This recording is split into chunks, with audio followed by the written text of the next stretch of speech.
오늘 보실 하나님의 말씀은 에베소서 5장 18절에서 20절입니다.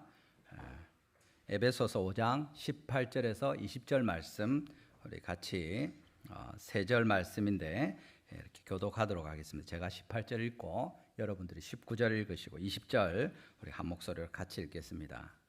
제가 먼저 읽습니다. 술 취하지 말라. 이는 방탕한 것이니 오직 성령의 충만을 받으라.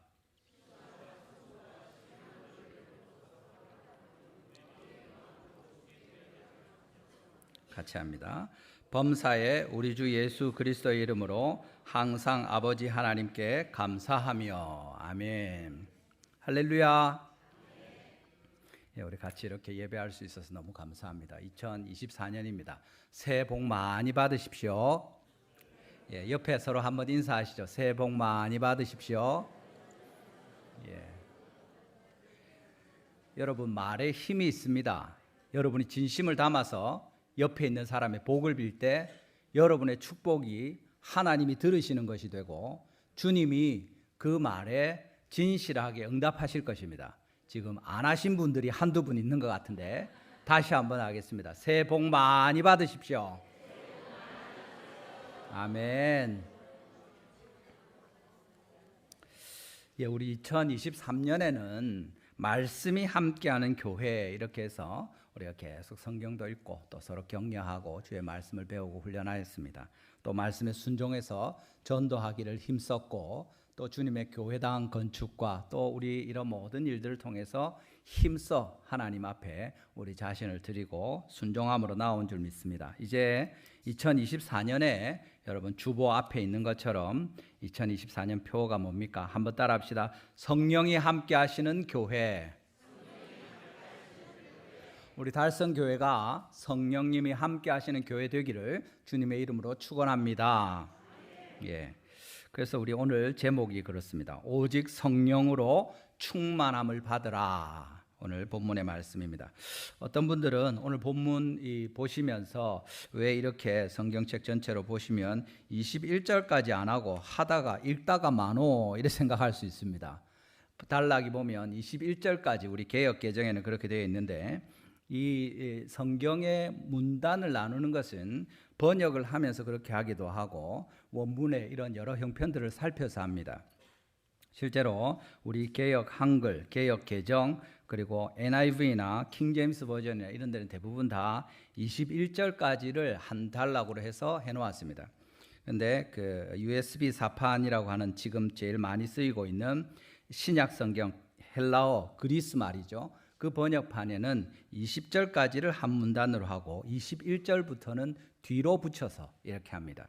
그래서 21절이 사실은 앞에 붙어도 설명이 되고 뒤로 붙어도 설명이 되는 부분이 없지 않은데 오늘 저는 그 헬라어 번역의 사본의 그 문단 나눔을 따라서 20절까지 그렇게 했습니다. 그러니까 목사님이 말씀을 자기 마음대로 이상하게 잘라서 이래 하는구나 그렇게 생각하지 마시고 저를 좀 믿어주시기를 바랍니다. 예, 이 성경을 문단 나누게 할 때 중요한 부분을 이렇게 나눌 수 있습니다.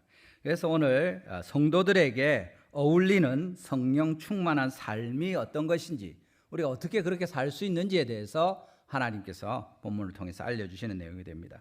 우리 주님께서 우리에게 바라시는 대로 성령님으로 말미암아 충만하게 되고 또 충만한 성령 충만한 사람으로서 어울리는 삶을 살아가도록 어떻게 하면 된다고 오늘 말씀에 가르쳐 주시는 내용이 됩니다. 우리 같이 살펴보면서 하나님의 지혜로 주님이 원하시는 하나님의 사람으로 성령 충만하게 살아가는 은혜가 우리 온 성도들과 우리 자녀들과 달성 교회 가운데 있게 되기를 주님의 이름으로 축원합니다. 첫 번째는 오직 성령으로 충만함을 받으라 그렇게 되어 있습니다. 우리 한번 따라 합시다. 오직 성령으로 충만함을 받으라. 아멘. 오늘 18절 본문입니다. 술 취하지 말라. 이는 방탕한 것이니 오직 성령의 충만을 받으라. 그렇게 말씀합니다. 근데 성령의 충만을 받으라 하면 그 말씀만 하면 될 건데 술 취하지 말라. 이는 방탕한 것이니 그 말씀부터 먼저 합니다. 오직 성령의 충만을 받으라. 이게 우리가 알고 싶어서 성경을 인터넷으로나 이렇게 찾을 때 찾으면 술 취하지 말라부터 나오는 겁니다. 왜 술 취하지 말라. 이는 방탕한 것이다. 그렇게 이야기합니까?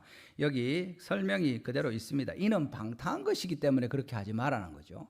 방탕하다는 말은 어울리지 않는다, 부적절하다, 그런 의미가 있습니다. 둘째 아들이 집 나갔을 때 우리 탕자라고 하는 그 사람도 부적절하다, 어울리지 않는다, 그런 표현을 쓰는 거죠. 술을 마시면, 술을 취하면 그것이 너에게 어울리지 않는다. 왜 그러고 사냐? 이런 의미가 되는 거죠. 그런데 여러분 생각해 보십시오. 좋은 일이 있으면, 세상 사람들이 안 그렇습니까? 옛날에 좋은 일이 있으면 술 한잔 할 수도 있지. 또 너무 힘들고 괴로우면 술 한잔 할 수도 있지. 그래 하라고 술 만들어 놓으신 거 아이가? 이러면서. 사실은 이 앞에 내용을 쭉 살펴보면 진짜 술 한잔 할 수도 있지 않겠나 싶은 좋은 일들을 하나님께서 많이 우리에게 주셨습니다. 1장 3절에 에베소서에 쭉 나오는 내용이 뭡니까? 하늘에 속한 모든 신령한 복을 우리에게 주셨다. 에베소 교인들을 향해서 하나님께서 그리스도 안에서 하늘에 속한 모든 신령한 복, 여러분 이 땅에 있는 복만 받아도 우리가 얼마나 좋을 텐데, 하늘에 있는 어떤 신령한 복이 아니고 모든 신령한 복을 우리에게 주셨다 하고 이야기하는 겁니다. 이미 주신 것입니다. 앞으로 하는 거 봐서 잘하면 줄게, 몇 개 줄게, 그런 것이 아니라 하늘에 속한 모든 신령한 복을 우리에게 주셨다고 이야기하십니다. 믿으십니까? 별로 안 믿으시는 분이 있는 것 같은데 성경이 그렇게 이야기하고 있습니다. 하늘에 속한 모든 신령한 복을 우리에게 주신 주님을 믿으시기를 바랍니다. 이게 얼마나 큰 기쁨과 감사한 일입니까? 그런데 그것뿐만 아니라 1장 7절에서도 속량 곧 죄사함을 받았다, 그렇게 이야기합니다. 그의 피로 말미암아 그의 은혜의 풍성을 따라 그리스도 안에서 속량 곧 죄사함을 받았다 이야기하는 거죠. 우리의 모든 죄의 문제가 예수님 안에서 그 흘리신 피로, 우리가 지금 마신 언약의 피와 같은 그 붉은 피로 우리가 다 용서받았다고 말씀하고 있는 것입니다. 2장 6절에서는 그리스도 예수 안에서 함께 하늘에 앉히셨다, 그렇게 이야기하시는 겁니다. 우리가 하늘에 속한 모든 신령한 복을 받고 이 땅에서 주님의 은혜로 죄사함 받은 자로 살다가 마침내 그리스도 예수 안에서 함께 하늘에 앉히시는 주님의 백성들 다 된 것을 믿으시기를 바랍니다. 할렐루야. 이쪽에 계속 못 믿는 사람들이 좀 있는 것 같습니다. 여러분 그리스도 예수 안에서 함께 하늘에 앉히게 될 이 약속을 믿으시기를 바랍니다. 아멘. 이 정도 되면 술 한잔 할 수 있지 않습니까? 너무 좋지 않습니까, 여러분? 할렐루야 하면서 한잔 주십시오. 근데 그게 아니라는 거죠. 세상 사람들은 그렇게 합니다. 여러분, 큰 승리를 하고 아주 굉장한 성취를 이루고, 야, 이렇게 할 수가 있느냐 싶은 생각이 드는 큰 기쁜 날이 있을 때 잔치하지 않습니까? 잔치에 술이 빠지면 됩니까? 술 마시는 거죠. 여러분 야구 선수들 중에 혹시 아는 분이 있는지 모르겠는데 삼성에 갑자기 음주로 말미암아서 은퇴한 사람이 있었죠. 박한이라고 여러분 아십니까? 그 전날 마지막에 역전 홈런이었는지 하여튼 결승타를 때려서 역전시키고 그 삼성이 큰 승리를 거뒀습니다. 완전 극장에서 진짜 영화로 보는 것 같은 그런 승리를 거두었는데 그 다음날 낮에 뉴스가 나온 거예요. 박한희 선수가 은퇴했다고.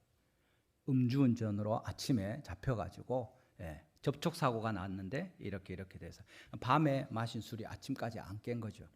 혈중 알코올 농도가 높아서 바로 문제가 될 것 같기도 하고 하니까 자기가 누가 뭐라 한 건 아닌데 먼저 그렇게 은퇴 선언을 하고 했습니다. 여러 사람들이 아쉬워합니다. 진짜 잘했고 성실하게 착하게 애를 썼는데 영구 결번되지 않겠느냐, 그 박한일을 기리는 일들이 있지 않겠느냐까지 했었는데 그냥 하루아침에 그만두게 된 거죠. 진짜 좋은 일이 있었는데 그거 한잔 할 수도 있지 않느냐, 뭐 한잔 했죠. 그런데 그 대가를 치르게 되는 겁니다. 뭐 운전 안 했으면 좋았을 텐데 그랬죠. 세상 사람들은 그렇게 착하게 음주를 했다고 들켰다고 바로 은퇴하지 않습니다. 힘이 있으면, 권세가 있으면, 여러분 하늘에서 예수 그리스도 옆에 앉힐 정도의 권세가 있으면 웬만한 잘못을 해도 덮고 넘어가지 않겠습니까? 세상이 그렇지 않습니까? 권세가 있으면 모든 벌을 다 받지 않을 수 있습니다. 피해갈 수 있습니다. 검사도 변호사도 사는 경우가 있지 않습니까? 예. 그래서 아이고 내 정도 되면 이 정도는 아무 문제 안 됩니다. 우리 아버지가 누군데 니는 그 정도는 해도 괜찮다. 애를 망치는 거죠. 예. 그런데 주님이 우리에게 뭐라고 하십니까? 아니다. 너희는 그렇지 않다. 너희가 하늘의 모든 신령한 복을 다 받고 너희 죄가 예수님의 보혈로 전부 깨끗하게 되었고 그래서 너희가 마침내 하나님 나라에서 예수 그리스도 오른편에 주님의 우편에 앉아서 같이 다스릴 그런 정도가 된 것이 사실이지만 그렇다고 한다고 해서 너희가 술 마시고 흥청망청하고 막 정신없이 살아도 아이고 나는 괜찮다 그 얘기가 아니라는 겁니다. 너희는 그렇지 않다고 분명히 말씀하고 계시는 겁니다. 우리가 이 모든 귀한 하나님께서 베푸신 것들 누리게 된 것이 지난번에 우리 살펴본 것처럼 오직 예수 그리스도로 말미암은 거죠. 우리가 실력이 있고 우리에게 능력이 있고 우리가 아주 탁월한 무언가가 있어서 이렇게 된 것이 아니라 주님께서 다 허락하신 겁니다. 그런데 우리가 어떻게 허랑방탕하게 둘째 아들과 같이 마음대로 살 수 있습니까? 너희는 그렇게 할 것이 아니다 말씀하시는 거죠. 술 취하는 것은 너희에게 어울리지 않는다. 너희는 정신을 차리고 근신하고 깨어서 살아야 될 사람들이지 흥청망청 비몽사몽간에 어리버리하게 그래 살다가 넘어지고 다치고 사고치고 그럴 사람들이 아니다 하고 하나님 말씀해 주시는 거예요. 나는 그것을 기뻐하지 않는다 하고 이야기하시는 것 같습니다. 어제 전도하는데 오늘 오셨는지 모르겠습니다. 이분이 근처에 있는 교회에 다니셨는데 그 장로님이 오지 마라 했답니다. 한 장로님이 오지 마라 했는데 이분이 술을 너무 좋아하시는 거예요. 아마 주일에도 먹고 오시지 않았나 그러니까 오지 마라 했겠죠. 물어보니까 얼마나 마십니까 했더니 매일 소주 한 병에 맥주 한 병 마신답니다. 그러니까 안 빠지고 마시니까 주일도 마실 가능성이 많고 아마 교회 예배를 방해하고 이래서 이제 아마 쫓겨난 것 같습니다. 그래서 제가 우리 교회 와도 됩니다. 술만 깨서 오시면 와도 됩니다. 그런 이야기했습니다. 여러분 술이 취해가지고 오면 어떻게 됩니까? 예배를 할 수가 있습니까? 우리가 제정신으로 와도 우리의 모든 악한 것과 모든 타락한 부끄러운 것 때문에 주의 말씀을 받는 것이 하나님의 성령의 도움이 아니면 불가능한데 정신도 없이 술 취해가지고 와가지고 무슨 예배를 드릴 수 있겠습니까? 그 사람이 무슨 선한 일을 하겠습니까? 예배를 방해하고 경건하게 주님께 드려야 될 예배에 어려움이 되니까 그렇게 했을 가능성이 있습니다. 그런데 아예 니는 술 많이 먹는다 하니까 교회 오지 마라. 그건 또 아니죠, 그죠? 여러분 우리가 나쁜 짓을 하면 교회 오면 안 됩니까? 제사 지내면 교회 오면 안 됩니까? 담배 피면 교회 오면 안 됩니까? 어떤 죄라도 지으면 교회 오면 안 됩니까? 그러면 우리는 뭐 죄 하나도 안 짓고 너무 거룩해가지고 지금 교회에 와 있습니까? 아니죠. 예수님이 이야기하시지 않습니까? 병자에게 의원이 필요하고 우리가 죄인들이기 때문에 의로우신 하나님이 우리를 위하여 구원하시는 은혜를 베푸시는 거죠. 여러분 옆에 제사 지내는 사람, 담배 피는 사람, 술 먹는 사람 전도하시기 바랍니다. 진짜입니다. 전도해서 어떻게 해야 됩니까? 교회 와가지고 계속 술 마시고 담배 피고 막 그렇게 하면 안 되겠죠. 근데 오는 건 문제가 없습니다. 그분들이 와서 예수님을 알게 되고 하나님의 은혜를 받게 되고 변화돼 가야 되는 거죠. 병자가 와서 건강하게 되는 거죠. 죄인들이 와야 의인이 될 수 있는 길이 열리는 겁니다. 오지 마라 해버리면 뭐 어떻게 그 사람들 어떻게 하겠습니까? 방법이 없는 거죠. 하나님께서 우리에게 말씀하시는 겁니다. 그런데 여기 왜 술 이야기를 하면서 이렇게 이야기하냐면 이 술을 마시고 하늘께 될 때 술 취하는 것이 어울리지 않는 것은 성령으로 충만하게 받으라 하는 이 이야기를 할 때 사람들이 오해해서 술 취한 것처럼 여기는 것도 있었기 때문입니다. 사도행전에 보면 어떤 말씀이 있습니까? 2장 13절에 또 어떤 이들은 조롱하여 이르되 그들이 새술에 취하였다 하더라. 그렇게 말합니다.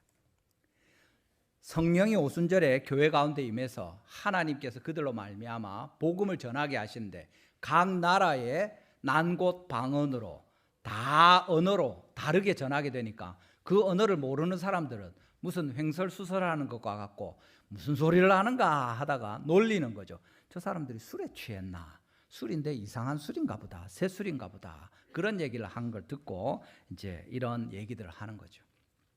사람들이 오해할 수 있다는 겁니다. 술을 마시게 되면 제정신이 아닌 채로 횡설수설하게 되는데 그런 것 아니냐고 생각하는 사람들인데 그건 너희들에게는 어울리지 않는다. 너희들은 어떻게 해야 되느냐? 오직 성령의 충만을 받으라 이야기하시는 겁니다. 여기서 이제 분명한 것이 뭡니까? 성령의 충만을 받게 되면 하나님께서 우리를 인도하십니다. 가르쳐 주십니다. 알려주십니다. 우리가 할 바에 대해서. 그런데 우리가 순종할 수도 있고 불순종할 수도 있습니까? 성령님이 우리 가운데 계시는데 우리가 불순종할 수 있습니까? 잘 모르면 대답 안 하는 것이 지혜로운 일입니다. 불순종할 수 있습니다. 그래서 교회 다니는 사람도 죄를 짓는 거죠. 넘어지는 거죠. 실족하는 거죠. 예수님을 믿으면 아무도 죄를 짓지 않으면 성령이 우리와 함께 하시면 전부 다 거룩하게 되고 한 번도 실수로라도 생각이나 말이나 행동에 죄를 범하지 않으면 우리 다 진짜 여기가 하늘나라가 안 되겠습니까? 그죠? 그런데 우리가 아직 세상에 있고 육체 가운데 있는데 그런 일들은 완전하게 이루어지지 않습니다. 물론 점점 더 아까 말한 것처럼 제사를 지내다가 술을 먹다가 담배를 피다가 예수님을 믿고 말씀을 듣고 거룩해져 가죠. 그렇지만 또 넘어질 때도 있고 실수할 때도 있고 이런 것입니다. 술 취한 사람은 몸 안에 술이 있으면 그래서 혈중 알코올 농도를 재지 않습니까? 그러면 어떻게 됩니까? 이 사람 몇 프로다 하면 지금 자기는 아무래도 술 안 취했다 하지만 옆에 사람 보면 다 술 취한지를 모두 아는 겁니다. 술이 취해 있으니까. 성령의 사람은 어떻습니까? 성령이 안에 계시면 모든 사람이 압니까? 그럴 수도 있고 그렇지 않을 수도 있다는 사실입니다. 순종하고 자신을 들여서 헌신하고 나아가는 사람들은 누가 봐도 성령의 열매를 맺고 저 사람은 하나님을 따라가고 예수님의 말씀에 순종하는 하나님의 사람, 거룩한 사람, 진실한 사람, 그리스도를 증거하는 사람, 기도하는 사람, 말씀을 듣는 사람, 예배하는 사람이구나. 저 사람은 성령의 사람이고 하나님을 믿는 사람 맞네. 그런데 어떤 사람들은 예수님을 믿고 신앙을 고백하고 마음에 주님을 모셔드려서 성령이 함께 하시는 확인을 했으면서도 아무도 모르게 직장 생활을 하든지 집에 가든지 아무도 네가 교회 다녔나? 네 예수님 믿나? 몰랐다. 이런 일들이 있을 수 있는 거죠. 왜 그렇습니까? 우리가 삶으로 열매 맺고 순종하지 않기 때문에 그런 일들이 나타나는 겁니다. 자동적으로 예수님 믿고 나면 그 다음부터 그냥 알아서 우리가 어느 순간 되면 거룩해지고 나중에는 완전해지고 가만히 있어도 되는 게 아니라 우리가 말씀을 듣고 순종하고 주님께 나아갈 때 일들이 가능하게 되는 것입니다. 제일 먼저는 어떻습니까? 문을 열어야 되는 거죠. 마음 문을 열고 주님께 나아가야 되는 겁니다. 성령으로 충만함을 받으라 했는데 무슨 말씀입니까? 어떻게 성령으로 충만함을 받을 수 있습니까? 요한계시록 3장 20절에 무슨 말씀이 있습니까? 우리 같이 한번 읽어보겠습니다. 요한계시록 3장 20절입니다. 시작. 볼지어다 내가 문 밖에 서서 두드리노니 누구든지 내 음성을 듣고 문을 열면 내가 그에게로 들어가 그로 더불어 먹고 그는 나와 더불어 먹으리라. 아멘. 문을 열어야 된다는 겁니다. 예수님은 어떻게 하고 계십니까? 성령님은 두드리고 계시는 거죠. 주님이 문을 박살을 내고 쳐들어오시면 좋을 것 같은데 계속 두드리고 기다리고 계시는 겁니다.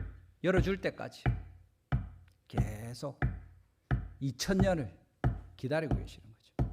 지금 주님께서 열어주십시오. 제발 문을 열어라. 내가 너희에게 들어가 너희로 더불어 먹고 너도 나와 더불어 먹을 테니까 제발 문을 열어라. 계속 열어줄 때까지. 우리가 문을 열면 주님이 들어오십니다. 우리 문을 닫아놓으면 주님이 들어오지 못하십니다. 우리 전도하는 일들을 많이 하고 오늘도 하나님 말씀을 듣고 2024년 첫 예배를 주님께 드리면서 오직 성령의 충만을 받으라 하나님의 말씀을 듣는데도 우리의 마음을 딱 닫고 있으면 아무리 주의 말씀이 우리에게 들려도 두드리는 문 소리와 같고 우리와는 그냥 상관없이 여전히 밖에 계시는 주님이 되는 거죠. 어떻게 해야 됩니까? 문을 열어야죠. 문을 열면 주님이 들어오셔서 우리와 더불어 먹고 우리도 주님과 더불어 마시면서 그와 동거하게 되고 동행하게 되고 주님의 모양으로 변화되어 가는 것입니다. 여러분, 갈라디아서 5장 25절에도 만일 우리가 성령으로 살면 또한 성령으로 행할지니 그렇게 이야기합니다. 성령으로 사는데 성령으로 행하지 않는 사람들이 있다는 겁니다. 성령으로 산다고 할 것 같으면 그 성령을 따라서 행해야 되고 그렇게 할 때 우리가 하나님의 영으로 말미암아 살게 될 것이다 하고 주님이 이야기하시는 겁니다. 성령님을 어떻게 받을 수 있습니까? 말씀한 것처럼 우리의 마음의 문을 열면 됩니다. 사도행전 2장 38절 39절에 어떤 말씀이 있습니까? 베드로가 이르되 너희가 회개하여 각각 예수 그리스도 이름으로 세례를 받고 죄 사함을 받으라. 그리하면 성령의 선물을 받으리니 이 약속은 너희와 너희 모든 자녀와 모든 먼데 사람 곧 주 우리 하나님이 얼마든지 부르시는 자들에게 하신 것이라. 아멘. 성령님은 거룩한 영이십니다. 근데 우리가 죄가 있는 채로 가만히 있으면서 문만 열어놓는다고 주님이 오십니까? 아니고 여기 말하는 것처럼 거룩한 영이 오시려면 우리의 죄의 문제가 해결돼야 되죠. 회개하고 예수의 이름으로 세례를 받고 죄사함을 받으면 약속대로 성령님을 우리에게 보내주시겠다 말씀하시는 겁니다. 이 성령님으로 말미암아 우리가 다 주님의 은혜를 받기를 원합니다. 여러분, 누가복음의 11장 13절에 무슨 말씀이 있습니까? 누가복음 11장 13절입니다. 우리 하나님께서 우리에게 무슨 말씀을 주십니까? 같이 읽어보겠습니다. 시작. 너희가 악할지라도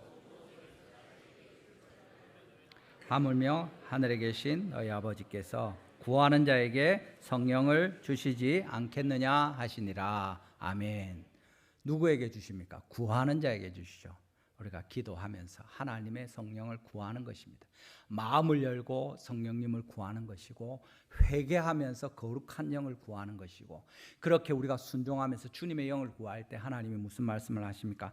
약속한 대로 구하는 자에게 좋은 것 곧 성령님을 주시겠다고 분명히 말씀하고 있는 겁니다. 우리 모든 성도님들이 이 성령님을 받은 주의 백성으로 하나님의 은혜로 살아가신 은혜가 있게 되기를 주님의 이름으로 축원합니다.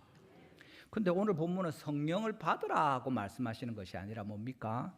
오직 성령으로 충만함을 받으라 이야기합니다.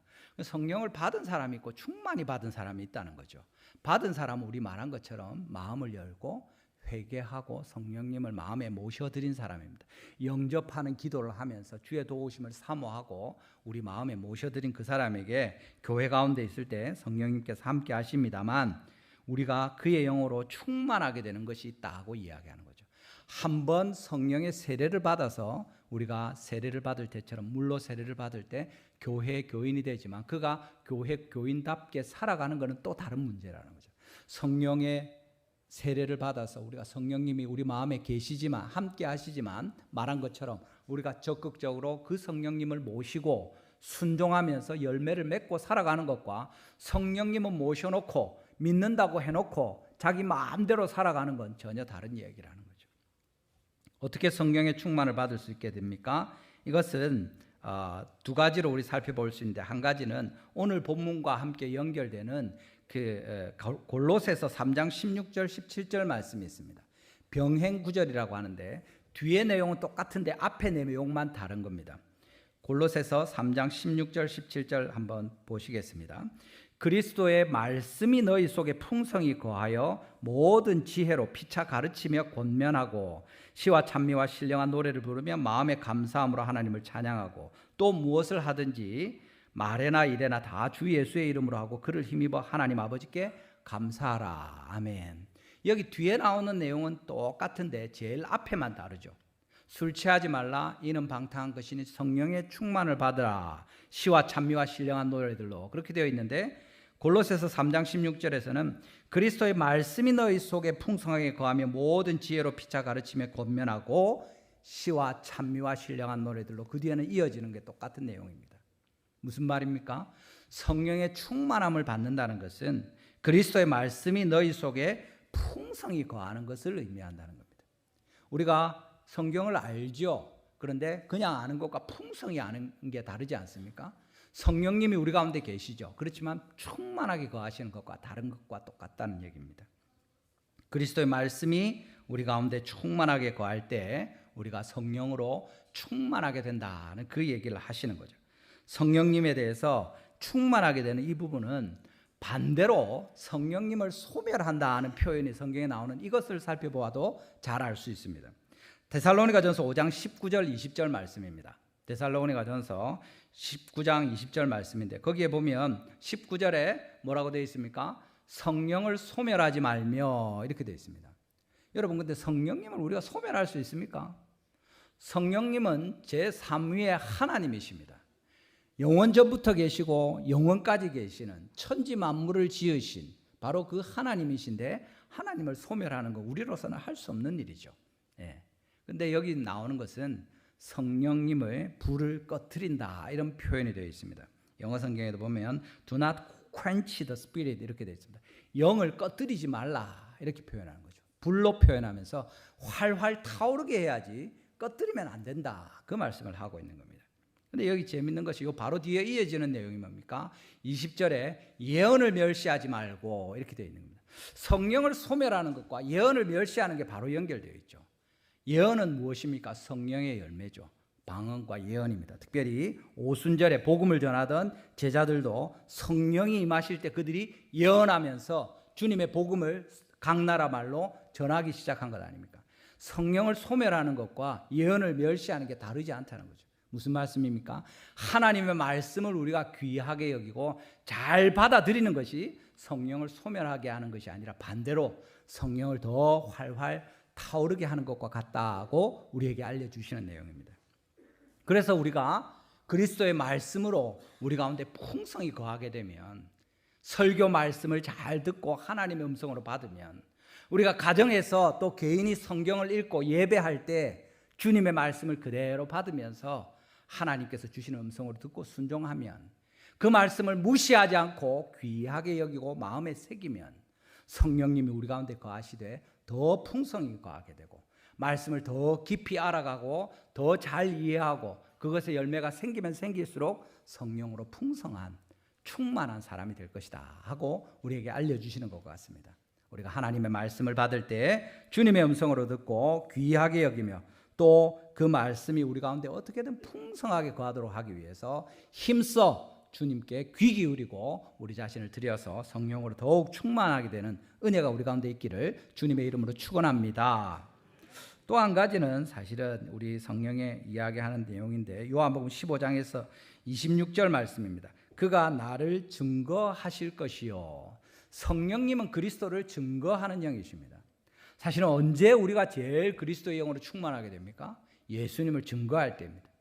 우리 지난 가을에 전도하기 위해서 애를 썼습니다. 그리고 DNL 1119 할 때 많은 분들이 교회 방문하고 또 같이 예배하고 우리가 함께 주님 앞에 기뻐했습니다. 사실은 그 전도하기 위해서 애쓰며 훈련하고 복음을 전하기 위해서 노력할 때 그것이 우리의 힘으로 가능합니까? 그 열매가 우리가 만들 수 있는 것입니까? 하나님이 하시는 일이죠. 우리는 입을 열어서 전도할 수 있는 사람들이 아닙니다. 우리는 조용히 이웃들과 아무 일 없이 지내는 걸 훨씬 좋아합니다. 싸우지 않고 불편하지 않고 타협하면서 적당히 어울려지는 걸 우리 마음은 원하죠.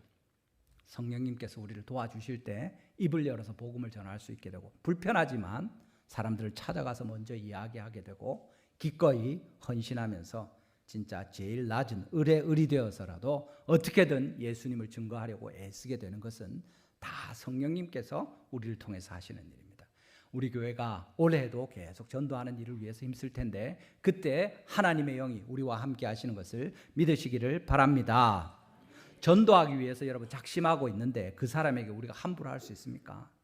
전도하려고 우리가 마음을 먹고 있는데 그 사람에 대해서 나쁜 이야기 할 수 있습니까?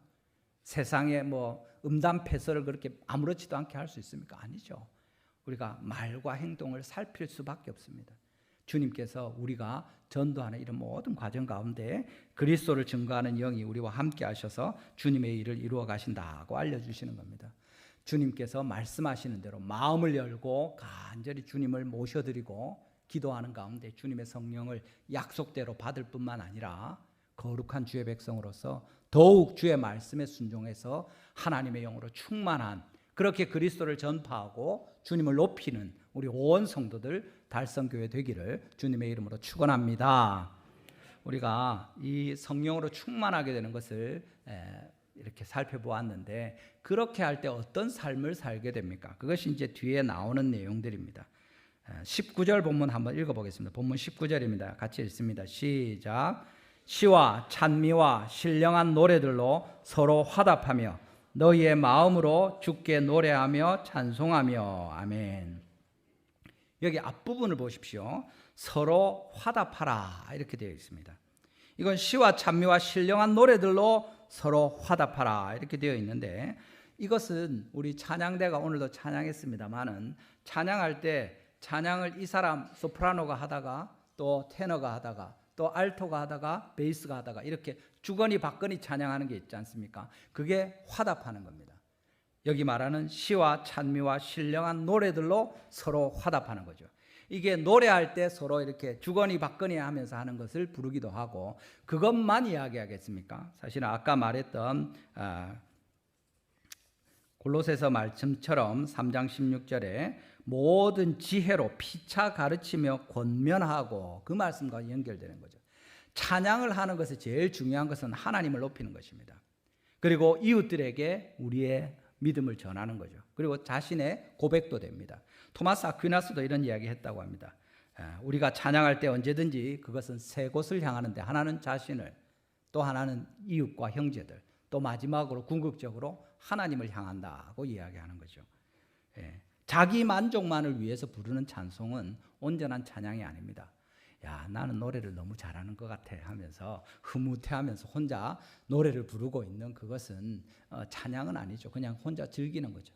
자기 만족이고 자기 위안이 될 것입니다. 그런데 찬양을 할 때 나도 하나님 앞에 참 감사하는 마음을 표현하지만, 동시에 그 찬양을 듣는 내 곁에 있는 교회 안팎의 사람들이 은혜를 받으면, 감동이 있으면 그것이 더 좋은 일이고, 사실은 궁극적으로는 하나님께서 기뻐하시는, 주님께 영광을 돌리는 그것이 될 때 온전한 찬양이 된다는 것을 이야기합니다. 개혁자 칼빈도 서로를 향해서 찬송해서는 안 된다고 말하고, 오직 모든 찬송은 주님을 향해야 한다고 이야기하고 있습니다. 그런데 왜 여기 시와 찬미와 신령한 노래들로 서로 화답하라고 하느냐? 이 말은 주거니 받거니 하면서 방금 말한 것처럼 우리가 서로를 향해서 교훈하고 가르치고 돌보는 거죠. 모든 지혜로 피차 가르치며 권면하는 것을 이야기합니다. 사랑과 선행을 격려하는 것이고, 죄 유혹으로 마음이 강팍하게 되지 않도록 돌보는 것이고, 하나님을 향한 간증과 감사와 찬송을 통해서 다른 사람들도 힘을 얻어서 함께 주님을 섬기는 자리로 더 나아갈 수 있도록 격려하는 그것을 의미하는 내용이 됩니다. 이것이 우리가 하나님 앞에 예배하고 찬양할 때 꼭 필요한 부분이 됩니다. 우리 찬양대가 열심히 찬양하는데, 우리가 찬양대 찬양할 때 아이고 오늘 화음이 너무 좋네, 그렇게 하고 그냥 좋은 음악을 듣는 것처럼 즐기고만 있는 것이 아니라 가사를 우리가 띄우지 않습니까? 왜 그렇게 합니까? 우리도 같이 그 가사에 동의하면서 하나님을 찬송하고 주님을 높이는 겁니다. 주님의 영광이 땅끝까지 또 영원히 비추이기를 원한다 하면서 그 노래할 때 아멘, 나도 그렇게 되기를 원합니다. 그게 찬양의 올바른 의도가 되는 것입니다. 찬송으로, 새로운 노래로 그렇게 주님을 섬길 때 우리가 함께 서로를 격려하고 바른 방향으로 나아갈 수 있고, 또 동시에 꼭 노래로 하지 않더라도 우리가 서로 만나서 나누는 모든 대화가 정말 서로를 향한 격려와 힘을 북돋우는 것과 칭찬하고 주님을 잘 증거하는 것이 되면 이게 큰 은혜가 되는 거죠. 마찬가지입니다. 어떻습니까? 신자들에게는 그 모든 노력들이 서로를 세워주고 격려해서 하나님의 교회를 든든히 만들어가는 것이고, 불신자들을 향할 때는 어떻게 됩니까? 그것이 다 전도의 말씀으로 복음을 전하는 것으로 유용하게 될 때, 그것이 성령에 충만한 사람들의 삶으로 서로 화답하는 것으로 나타난다는 것을 우리에게 알려주시는 내용입니다. 교회 가운데서 열심을 내고 또 새로운 성도들도 있고 또 새 가족들과 모든 분들이 애를 쓰시는데 서로 격려하면서 애쓸 수도 있고, 아니면 찬물을 확 끼얹을 수도 있습니다. 성경에서 말씀하시는 건 뭡니까? 서로 화답하고 서로 격려하고 서로 인정하고 서로 응원하고 서로 지지해주고 서로 용납하면서 함께 주님의 교회를 세워가라고 말씀하시는 거죠. 서로 화답하는 이것이 있을 때 성령께서 함께 하시는 교회라는 증거로 나타나는 것이고, 성령으로 충만하게 되면 바로 이렇게 하나님 앞에서 서로 화답하면서 주의 온전한 교회를 평화로운 중에 세워갈 수 있다고 말씀하시는 것이 됩니다. 우리 달성교회가 올해 우리 성령님이 함께 하시는 교회에서 전도하는 교회, 또 훈련하는 교회, 훈련받는 교회로 이렇게 했는데 바로 이 부분입니다. 성령이 충만하게 되면, 성령이 함께 하시게 되면 우리가 서로를 향해서 격려하고 또 이웃들에게 전도하게 되고 우리가 서로를 세워가는, 훈련하면서 온전하게 되는 이 일들을 이루어갈 수 있다고 주님 말씀하시는 겁니다. 우리 모든 성도님들이 성령으로 충만하여서 서로 화답하는 이 은혜를 누리고 주의 교회 가운데 성령으로 놀라운 역사가 나타나기를 주님의 이름으로 축원합니다. 마지막으로 우리가 보는 것은 범사에 항상 주님께 찬송하며 감사하라는 말씀이 있습니다. 오늘 우리 읽었던 내용 19절과 하반절부터 해서 20절까지 내용이죠. 너희의 마음으로 주께 노래하며 찬송하며, 20절 같이 읽어보겠습니다. 시작. 범사에 우리 주 예수 그리스도의 이름으로 항상 아버지 하나님께 감사하며. 아멘. 그래서 주님을 향해서, 성자 예수님을 향해서 우리가 감사하고 찬송하고, 성부 하나님을 향해서 감사하고 찬송하고, 그런데 어떻게 합니까? 범사에 항상 그렇게 하라고 말씀하시는 거죠. 여기 범사에라고 되어 있는 것은 모든 것에 이런 의미도 있고, 또 다른 편은 모든 사람에 대해서라는 것도 있습니다. 모든 것에 감사하는 것도 있고 모든 사람에 대해서 감사하는 것도 있다고 이야기하는 거죠. 하나님께 감사하는 이것이 사실은 우리의 제일 중요한 일이고, 주님께서 우리에게 데살로니가전서 5장 16절에서도 분명히 18절에서도 말씀하시죠. 범사에 감사하라고 이야기하십니다.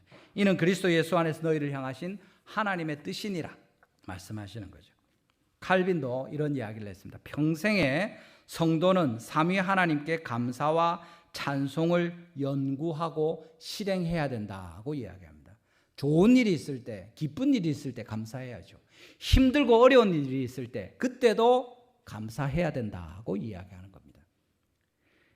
이 감사가 쉽지 않죠. 특별히 어렵고 힘든 일에 감사하는 것은 쉬운 일이 아닙니다. 당연히 불평이 나오게 되고 어려운 힘든 말이 나오기 마련인데, 그래서 어떻게 해야 됩니까? 우리가 훈련이 필요한 거죠.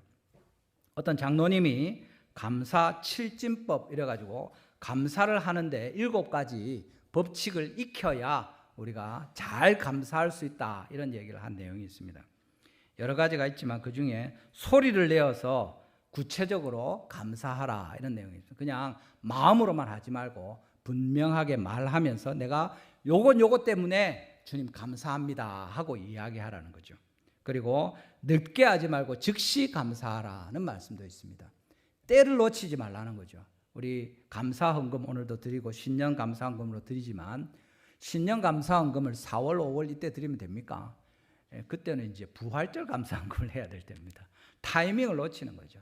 옆에 사람들한테도 그렇지 않습니까? 고마운 일이 있을 때 그때 딱 맞춰서 해야지, 시간이 지나버리면 어되고 그 이야기 하기 서로 쑥스럽게 되는 겁니다. 주님께서 우리에게 은혜를 베푸실 때 즉시로 감사하는 것이 맞다고 이야기하는 거죠. 특별히 여러 가지 있지만 감사하기 힘든 부분이 사람들 때문입니다. 상처를 주는 사람들이 있습니다. 그게 가족일 수도 있고 아니면 친구일 수도 있고 가까운 사람들 가운데 더 이런 경우들이 있습니다. 그러니까 감사하기 힘들죠. 그런데 어떻게 하라고 하십니까? 주님이 범사에 모든 사람 때문에 우리 주 예수 그리스도 이름으로 항상 아버지께 감사하라 하시는 겁니다. 그러면 어떻게 됩니까? 예 하고 순종해야죠. 그것을 하기 위해서 감감축이라고 이렇게 이야기하더라고요. 첫 번째는 이 사람이 내게 있는 것 때문에 감사하는 겁니다. 하나님께서 이 사람을 내게 주신 그것을 인정하고 하나님께 뜻이 있겠지 하고 감사하는 내용입니다. 그 다음에는 그 구체적인 지금 내가 열받은 일, 이 사람 때문에 속상한 일, 그것을 가지고 다시 감사하는 겁니다. 아, 주님 저 사람을 내 곁에 두신 것을 감사합니다. 저 사람 오늘 아침에 내가 열받고 열불나게 만든 것에 대해서도 주님 감사합니다.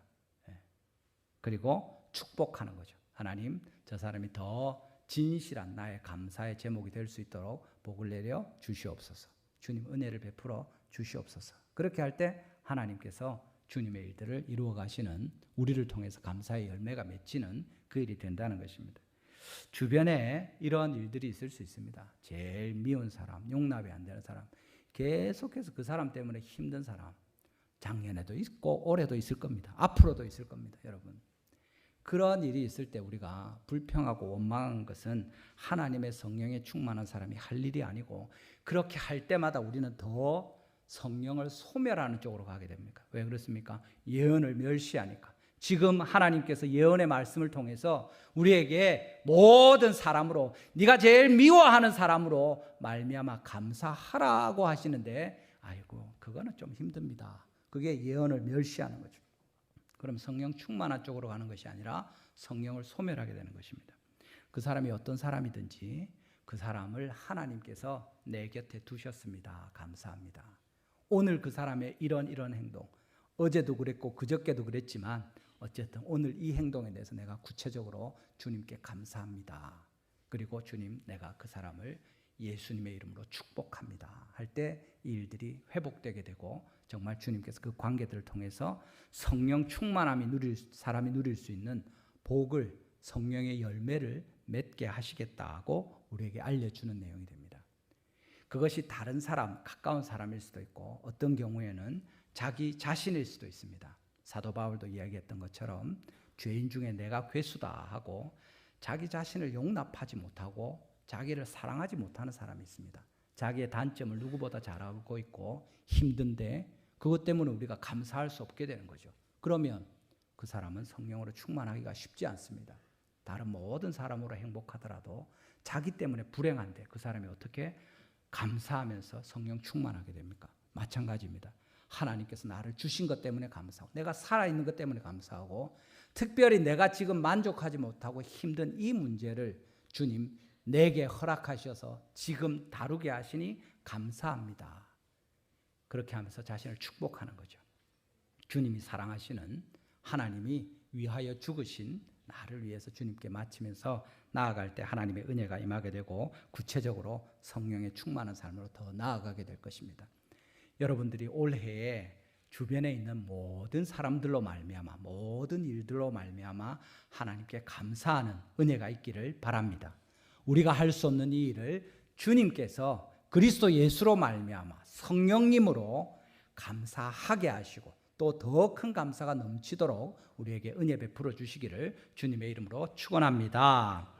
여러분, 오늘 우리 말씀을 듣습니다. 술 취하지 말라, 이는 방탕한 것이니 오직 성령의 충만함을 받으라고 이야기하십니다. 그리고 서로 화답하면서 오직 하나님만을 향하여 감사하는 제목으로 너희가 살아가라고 이야기하십니다. 우리 온 성도들이 2024년에 주님 앞에서 이 은혜를 누리시고 성령의 충만한 사람으로 자신을 드리며 또 가정과 교회를 함께 세워가는 은혜가 넘치게 되기를 주님의 이름으로 축원합니다. 이 시간 우리 한번 기도하시겠습니다. 오늘 말씀을 기억하시면서 하나님께 기도로 나아갑니다. 나는 성령의 사람인가? 내게 하나님의 영이 함께 하시는가? 돌아보면 좋겠습니다. 그렇지 않다면 이 시간에 마음을 열고 주 예수님 그리스도의 영을 모셔드리기를 원합니다. 또 주님께서 나와 함께 하시고 성령이 함께 하시는 것 믿습니다. 그렇지만 내가 그렇게 썩 충만하지 못하고 순종하지 못하고 말씀으로 풍성하지 못합니다. 회개하고 주님께 도우심을 구하면서 2024년에 하나님의 성령이 함께 하실 뿐 아니라 충만하게 우리 삶 속에, 우리 교회 가운데, 우리 가정에 역사하시도록 기도하면 좋겠습니다. 우리가 서로 화답하며 하나님께 감사하는 이 일이 그치지 않도록 복을 내려 주시옵소서. 우리 주여 한번 부르시고 간절히 잠시 기도하도록 하겠습니다. 같이 기도합니다. 주여